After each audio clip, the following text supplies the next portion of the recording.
Windhorst shuts down the idea of LeBron James as a charity case all-star.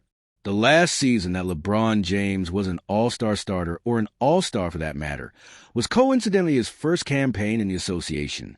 It is one of the many proofs of the longevity of one of, if not the greatest players of all time. However, this year's festivities will for the first time not feature the king among the top 5 vote-getters in his conference, as yesterday's voting results were revealed. Considering he is 41 years old, and in his 23rd season playing at the highest level, that doesn't come as too big a surprise. After all, it's the circle of life in basketball. On top of that, what has also become the talk of the town is the fact that the Los Angeles Lakers superstar's very appearance in the L.A. All-Star game comes with a question mark.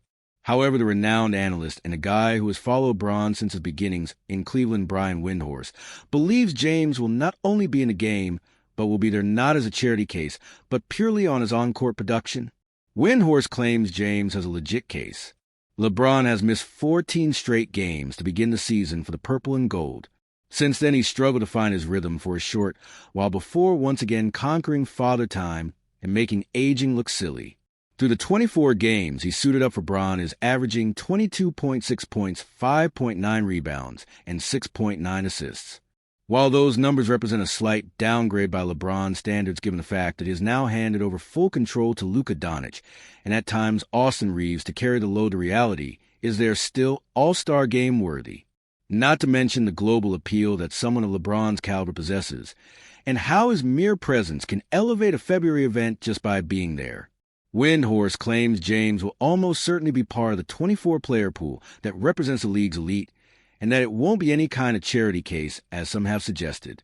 Instead, it would be a legitimate nomination, as one of the top players still operating at the highest level.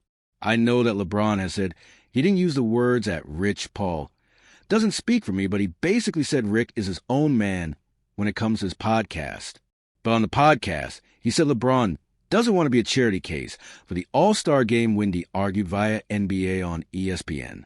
If he was averaging 8 points and limping through his final year, how do you know he isn't going to be in the 24? His numbers are good enough, the renowned analyst pointed out. Will Bron find his place in the new ASG format?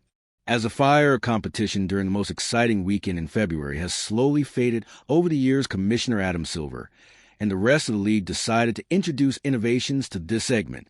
Just like in the past, the 24 players will be selected 12 from each conference, 5 starters and 7 reserves.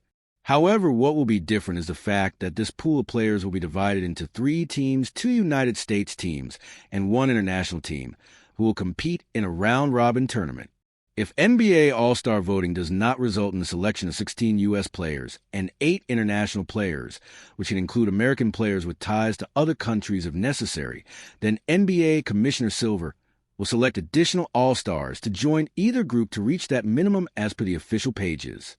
It remains to be seen how this change will impact the competitiveness of the event itself and consequently the viewership. Another storyline that will be fascinating to follow is the one surrounding LeBron and his case. Who knows if he somehow doesn't find himself among the first 24 selected, maybe Silver pulls out his magic wand and makes James an all-star no matter the votes. However, we will have more information when the reserves are revealed at 6 p.m. Eastern Time on February 1st.